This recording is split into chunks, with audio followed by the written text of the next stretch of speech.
Welcome to Uncharted Entrepreneurship, the show that brings you stories of trailblazing entrepreneurs.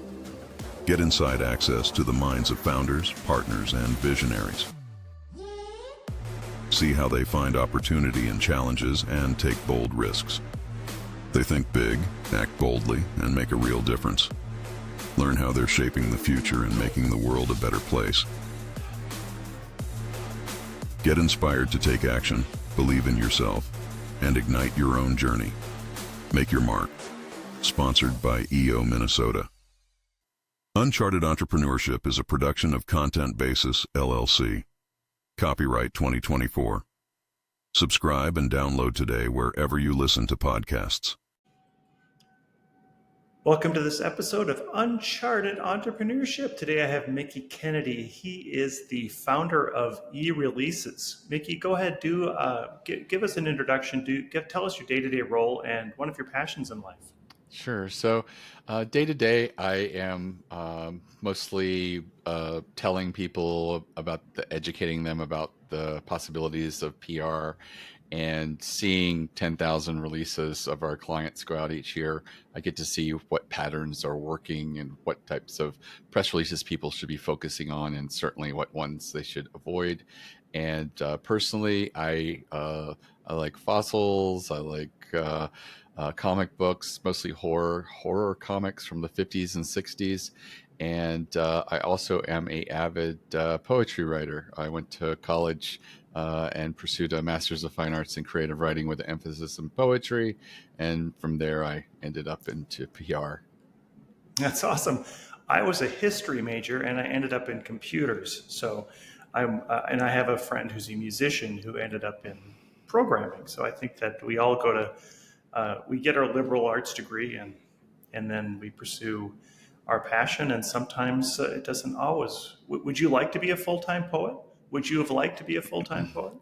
I would have liked it, but the unfortunate reality is that very few people are making enough money to from poetry to actually do it full time. Most are professors or teachers, and I did teach in graduate school, and it turns out it wasn't really something that I liked. I am a shy English major, and dealing with students who really didn't want to be there, it just made me almost resent the literature. So I was like, yeah, I don't think that I want to be someone who teaches for a career.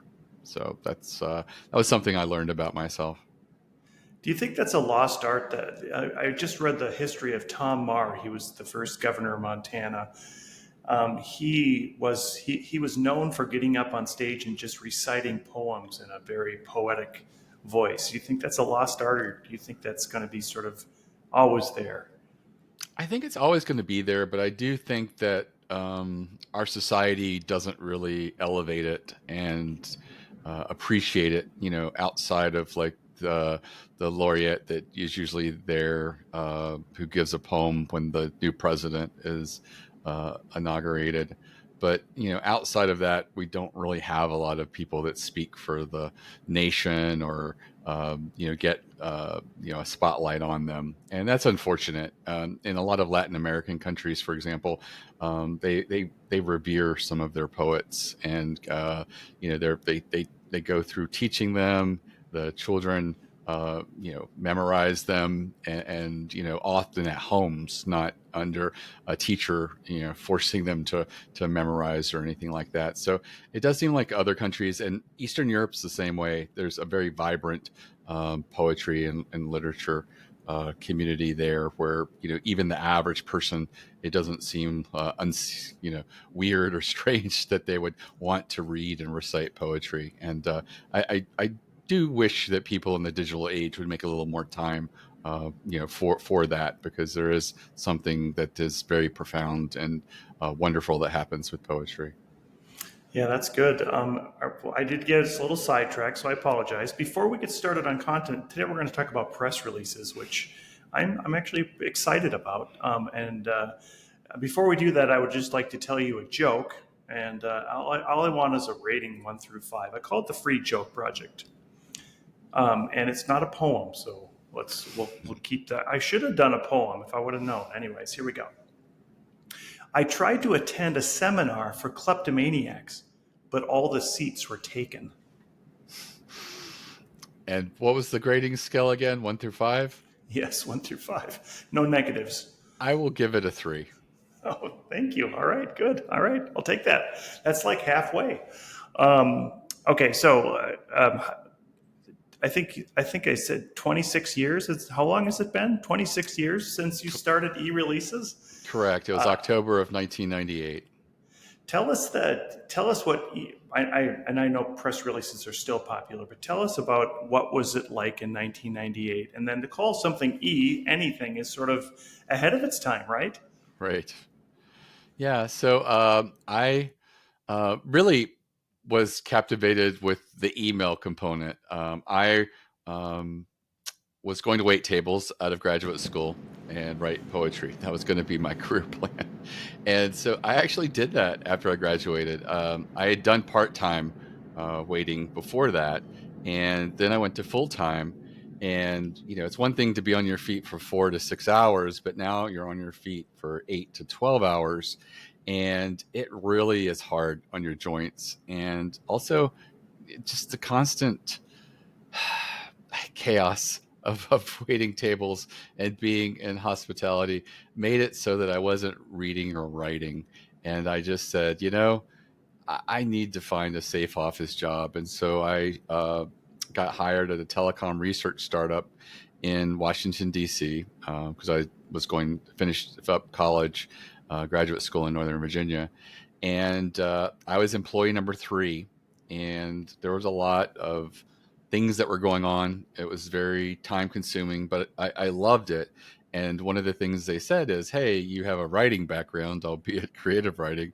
Write press releases and send them to the media. Here is a Rolodex of fax numbers that the owner had. He was a telecom attorney, and he was looking to step away from this business and focus on his telecom practice. And so I did that. And, I took instructions from my boss, and he's like, yeah, don't expect much. And I sent the releases out and nothing much happened. And the funny thing is, I just felt like, when you spend half a day punching fax numbers into a fax machine, and then hit send and wait another half a day while it screeches all day, it really makes you want to make sure that you're producing the best content to deliver to the journalist. And so I started reading a lot of the articles and realized that journalists love to write in story arc. Even if it's a 2 or 3 paragraph article, a lot of times they will try to build a story arc into it. And that got me thinking that, what I was sending didn't really give the ingredients for a story arc. I was giving a lot of data, but not really, making a lot of analysis on the data. And so we had just sent out a press release with telecom traffic to and from the United States to Caribbean countries. And so I went and revisited that data. And one of the things that jumped out at me is one of the countries at the time had more inbound and outbound telecom traffic to the United States than almost all the other countries combined. And so I did not know why, and asked around and discovered that it was the hotbed of the 1-900 call centers. A lot of 1-900 numbers at the time were being routed through this country. And so, and for those who don't know what a 1-900 number is, you could call a number, a 1-900 number, and you would get anywhere from a live person to a pre-recorded call. And for, like, say, 50 cents a minute at the time, you could get your horoscope read to you. Or for $1 or $2, you could speak to someone who would give you love advice or advice on, your pet's behavior. And it was just a way in which it was the Venmo and PayPal at the time, where you just used your phone number and it was charged to your phone bill each month. And so I sent that press release out and shared either the call center or the 1-900 number element. And immediately we got picked up by the Financial Times, The Economist, Washington Post, Wall Street Journal, and 3 telecom trade publications. And everybody was patting me on the back after that. And I was just like, I wonder if I've discovered the secret. And I continued to send releases, and I continued to get us pickup. One of the things that I noted was, rather than looking at this year's data, I started comparing it to previous year's data and trying to find patterns. And one of the things we noticed is in basically what we call third world countries, or non-industrialized countries, when they experienced a double-digit telecom traffic growth to and from industrialized countries like the United States, usually 3 to 5 years later, they would start experiencing massive double-digit economic growth. And so that was an indicator of, potentially where you could be investing. And so when we sent out that press release and got picked up in Barron's and I think Investors Business Daily and a couple of other places, we started getting orders and calls from investors and hedge funds and a whole different audience and customer base. So it was very exciting. And also around that time, journalists were calling and saying, "Hey, instead of faxing, could you start emailing it?" And I was like, "Yeah, certainly." And they're like, "Yeah, this email thing's really cool. I think it's going to stick around for a while." And so I did that, and that was the light bulb moment, press release, e-releases, email. And so I started hanging out in bulletin boards, which were also popular at the time. And that's where a lot of journalists were. I guess it was like pre-Twitter days. And I would network with journalists and start adding them to a Rolodex. So about a year later, I launched with 10,000 journalists in my database, and I just played a matchmaker, sending press releases to journalists to cover a particular beat or industry. Wow, that's an amazing story. So did you see a trend where it went from fax to email to now other ways of getting it across, and then has it sort of plateaued now, or? So there has definitely been a trend away from faxing. I think that probably by early 2000s, most people were doing email as opposed to faxing. There was also people who would utilize the newswire. In the U.S., we have a press release newswire, two of them, Business Wire and PR Newswire. And there are other wires you've certainly heard of, like the Associated Press, AP, Reuters, UPI, other ones.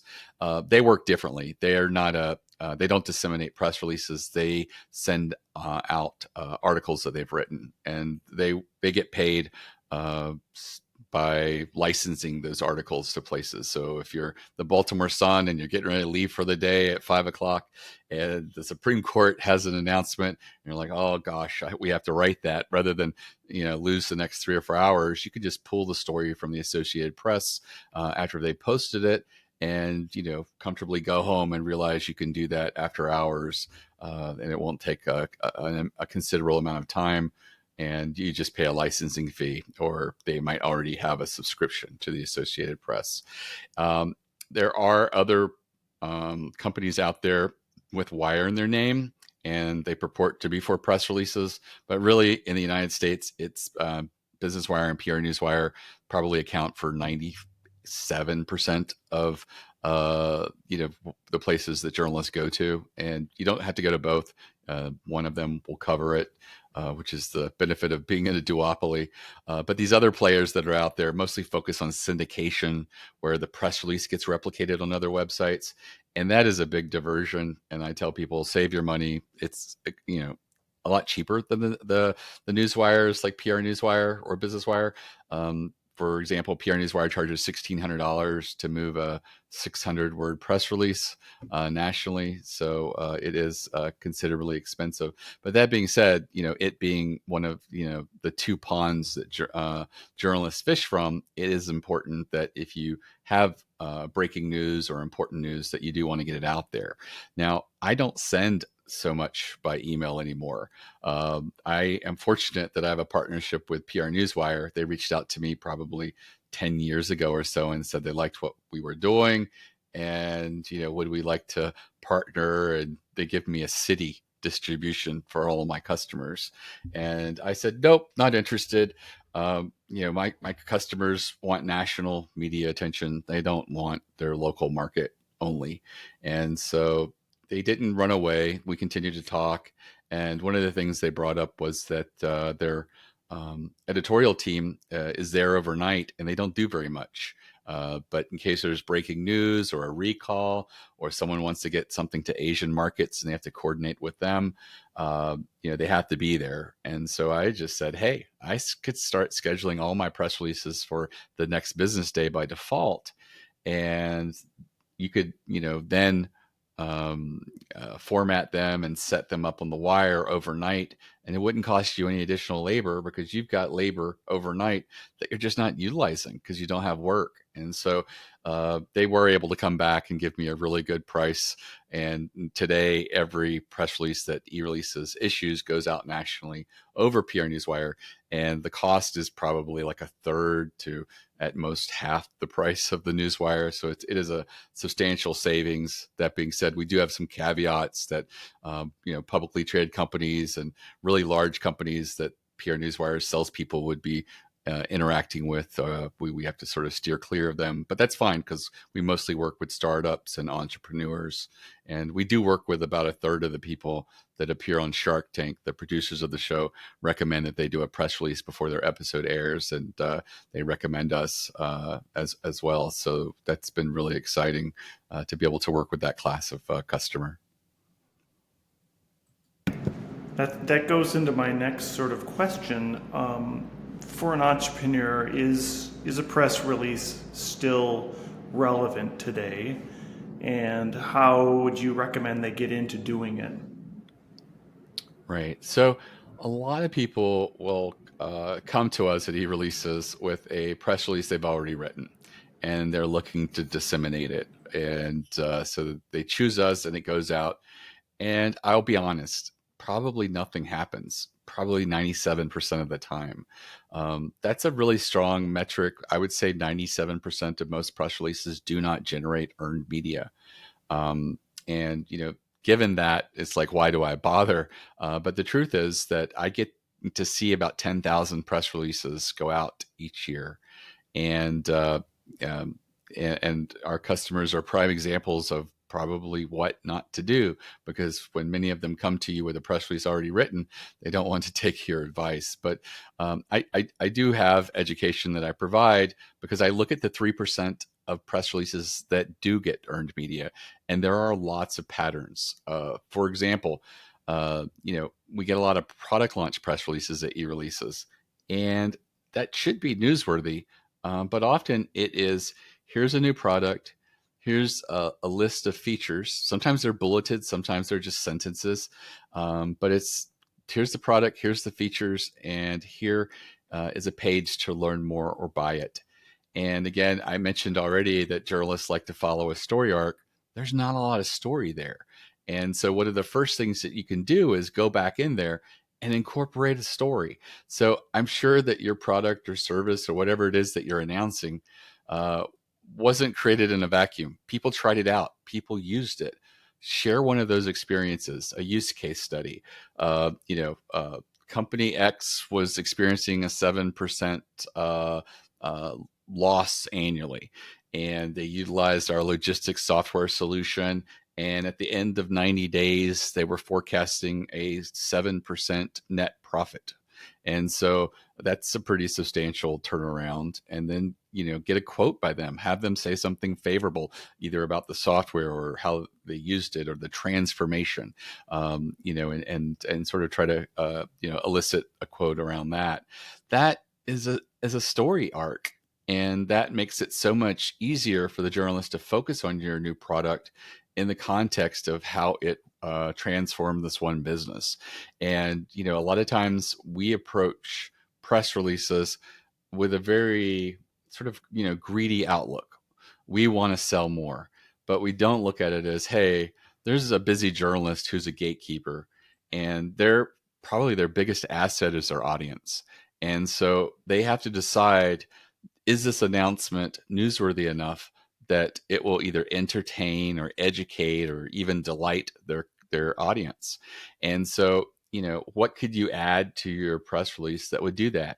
Sometimes numbers or data. Going back to logistics software, uh, you know, uh, sharing that 63% of new transportation companies fell in the first 5 years because they don't achieve profitability. That shows the stakes of why your product or solution is important. And so, just taking data that's already out there is one of the ways in which to do it. Another way, and this is what I recommend to people who seem a little defeated. They've tried a few press releases and nothing happened, or they've worked with a PR firm and spent $20,000 to $40,000 and not much happened. And that's to do a survey, an industry survey. And it sounds daunting, but it really isn't. You're just going to ask anywhere from 8 to 16 meaningful questions that are very timely, things that people in your industry would want to know the answer to today. And you can look around and say, hey, we're out of the pandemic. But some people, how they work has changed. Some people haven't gone back into the office, or some people don't want to go back in the office. And management is fighting tooth and nail to get them back in the office because they don't know how to maintain work culture, with a hybrid situation or people working from home. So questions around that could be interesting. AI is really big. There are a lot of people scared about AI. So asking questions about how AI is impacting or the fears around that in your industry could be good. But there's also lots of specific questions that are going to be relevant for your industry only. And, think about if you were at a trade show or conference, what is it you would love to share or ask a colleague because you've experienced something and you're wondering, is this a trend or just our business? That could be a type of question you could ask. And often those are the best questions because the trade publications and people who cover your industry haven't really talked about it, or else you would have noticed that. And that's why you're asking others. And so also brainstorm with your colleagues, brainstorm with your spouse, brainstorm with anybody that you know in your industry about what would be a great question to ask right now. And then when you get the results and you're going to just create that survey in SurveyMonkey, you'll get a link. And the first thing people say is, I don't have an audience. Well, that's the easy part. Just go and find an independent or small trade association in your industry. And believe me, there are many dozens. You don't even know that they're out there, but they are. Everyone knows the big ones, and they are not good candidates for this because they have their own PR team and they get media attention all the time. But like in the PR world, there's the big one, but there's also lots of really small ones and some that are mid-size.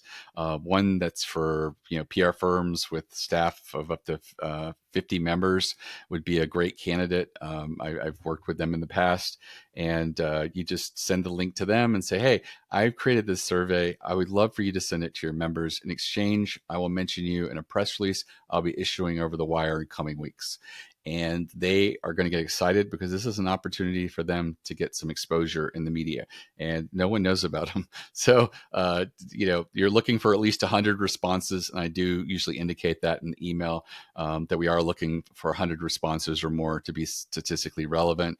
And if we don't get that, I go back to them and they'll usually do a push through social media or another email send to get that. But the great thing about the smaller trade associations are that the people that belong to them have a strong affinity and loyalty to them.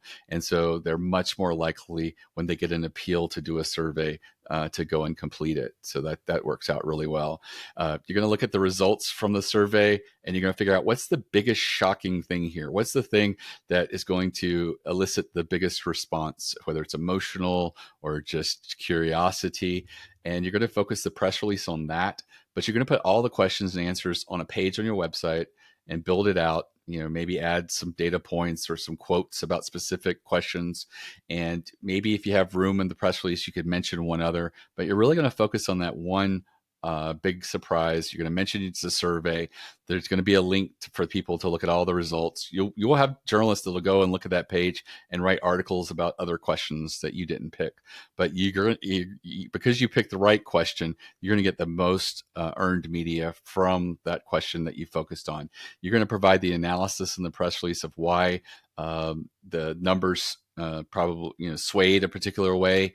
If it was AI, 62% of graphic designers are fearful that they're going to be put out of their job in the next 5 years. You could say, hey, my take on it is that I don't think that that's going to happen, but I do think that those who don't learn to utilize AI as part of the graphic design process are going to be at a big disadvantage from those who do. And it makes you seem rational, but not, alarmist. And, it really elevates you. And the whole survey will do that. When I coach people through this process, the least we've ever had someone get is 4 articles written about them, 4 earned media articles.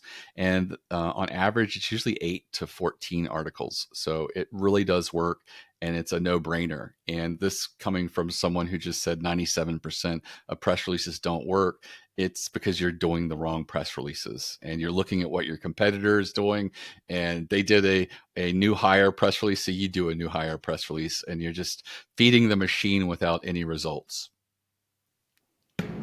All right, so say I'm an entrepreneur and I'm looking to launch a new app or a product that I'm developing. Would the best place to start to come to somebody like you, or would I work on a story about that and then come to you with that, or how would somebody go about starting that? Right. So I would work on the story, what it is that you're going to announce. The actual mechanics of writing a press release is pretty easy. We have templates on our website and samples. But the hard part is figuring out what to write, what's going to be newsworthy. And if you can sort of, come up with a story angle for your product launch, ideally a use case study, with tangible numbers and data points, that's going to go a long way towards satisfying that sort of story arc. Having an amazing quote. So many people write quotes as if they're an afterthought, and the quote should be a lot stronger language than the rest of the press release. The press release is going to be, it's not strong creative writing press releases. They're written from a very simple level, usually an 8th grade reading level.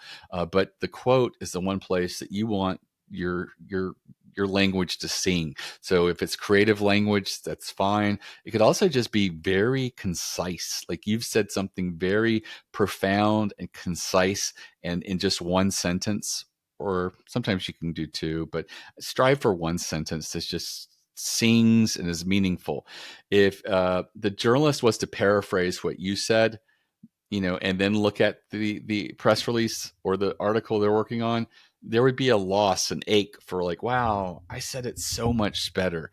And so really try to say something that's very strong with conviction and very concise, active verbs, all of that. But a great quote can save you, because if a journalist is looking at 2 stories of equal newsworthiness, but one also has an amazing quote, they will gravitate to that one every time, because they know that they can build a good article, and at the heart of it will be an amazing quote, where the other one, they can still build an amazing article, but at the heart of it is a mediocre quote. And so that's one way to make sure that they pick you when they are choosing press releases of equal strength of newsworthiness. I have a blog that I get a lot of requests for press releases, or I get a lot of emails that say, "Can you publish this?" And I usually rewrite it. Is the expectation for a press release to be released as is, or is the expectation that you can rewrite it? So when the press release gets published as is, it's a failure. That's when we get into the area of syndication. And copying, pasting a press release and putting it on a blog, it doesn't really help you. Google knows that it's a press release. It knows it's duplicate content. It doesn't really benefit you. I mean, if there is a real readership on that blog, yeah, the people that do encounter it are they potentially they could work with you, so that's a benefit. But what we're really looking for is someone rewriting it and sort of breaking it down and turning it into an article. It doesn't have to be completely transformed, but we really are looking for someone to create a new headline, create a new opening, really turn it into their own content. And that serves the blogger better because they have original content now, and the search engine is going to be more favorable of that. And it's going to serve them as well because they're going to get the SEO benefit of that. Okay, good. So I'm doing it right. Absolutely. MIckie, we have a few minutes left. What kind of, going into the fourth quarter and knowing that maybe a lot of entrepreneurs have a product or even retail ETL business, is it favorable going into Black Friday, Cyber Monday to do press releases going up to that, or is that just a super expensive time to try to do something? The media is always looking for stories. And so I feel like during leading up to Black Friday, there is a lot of buzz about sales and stuff, specials and things like that. But I wouldn't discount it and say it's bad. Used to everybody chose Monday as the day to distribute their press release. And after a while, Monday became the worst day to send a press release. Today it's Tuesday because everybody who learned Monday was bad started sending on Tuesday. Now Monday's a pretty good day to send press releases. So it's kind of hard to say and to second guess when to send stuff. But just realize publicly traded companies release bad news Fridays after 5 p.m.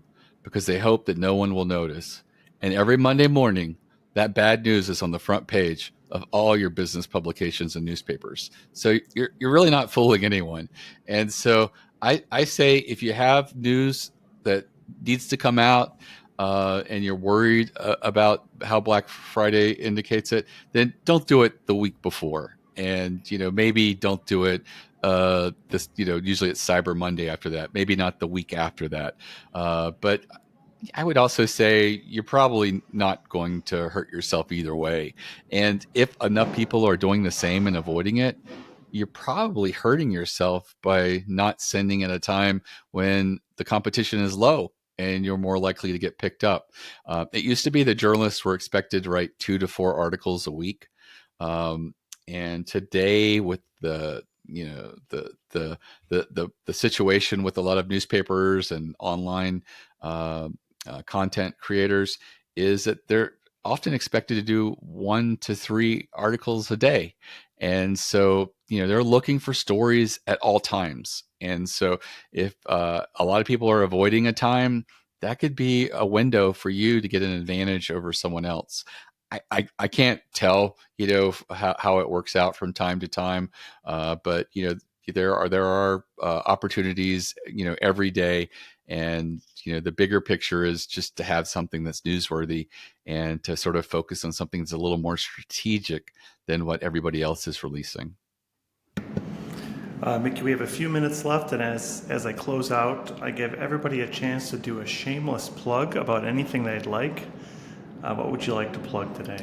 Right. So I've talked a lot about strategic press releases, and I mentioned the survey, and this building a story arc into your press release. I have a free masterclass that goes into all the strategic types of press releases I see that are working, and I make it available completely free.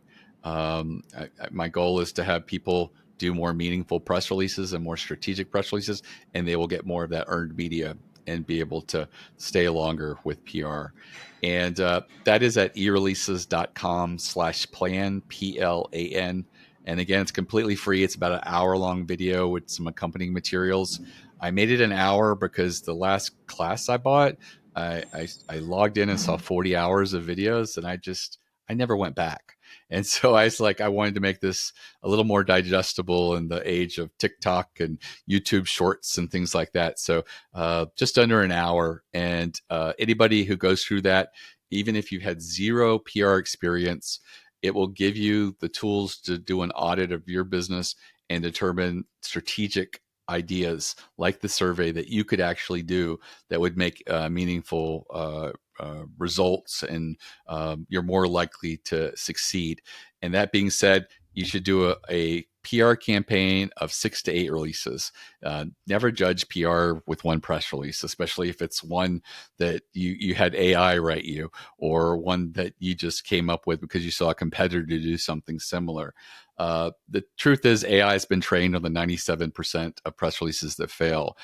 So, work on the strategic types of releases. You can lean on AI to actually write, but make sure you know what you want it to write about, what you want it to include, and really lean on it and try to get several options.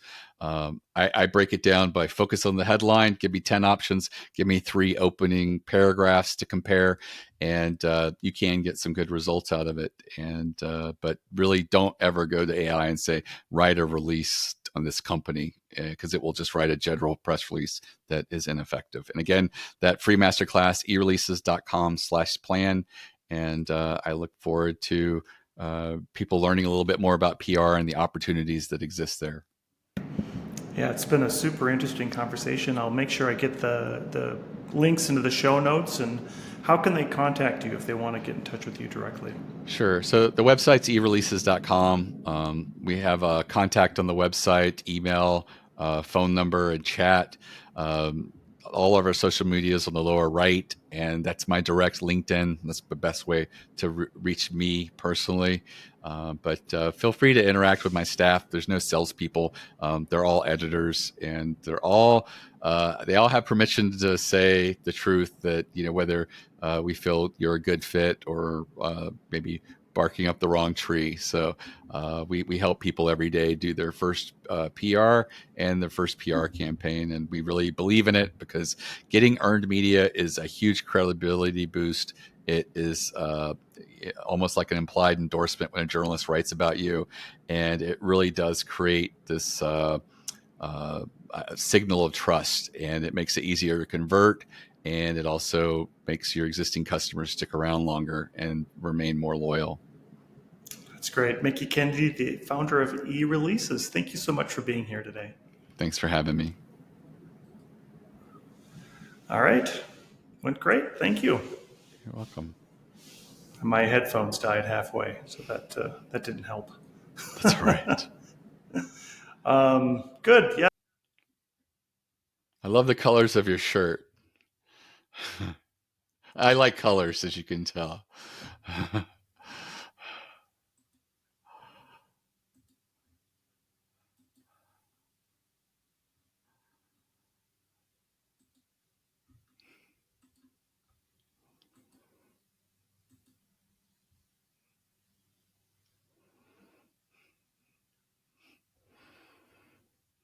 Well, these glasses became my signature.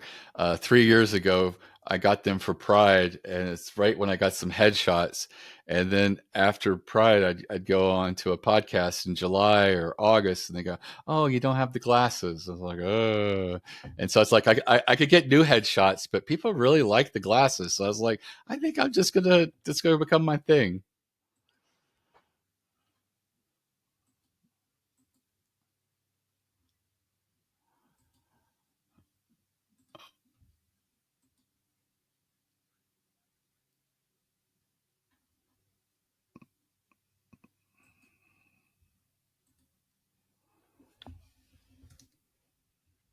Okay.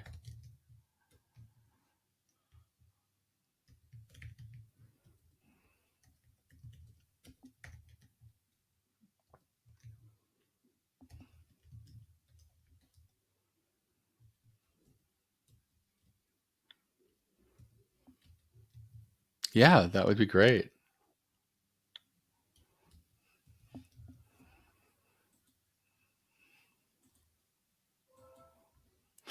Yeah. Yep.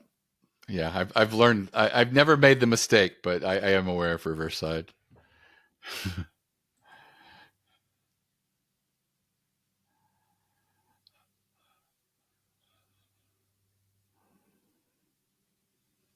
Sounds good. You too. Take care. Bye.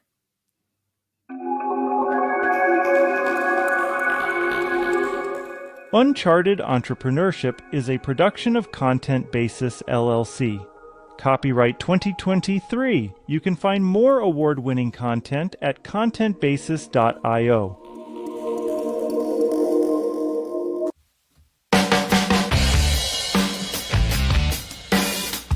And that wraps up the latest edition of Uncharted Entrepreneurship. Bold tales from entrepreneurial trailblazers.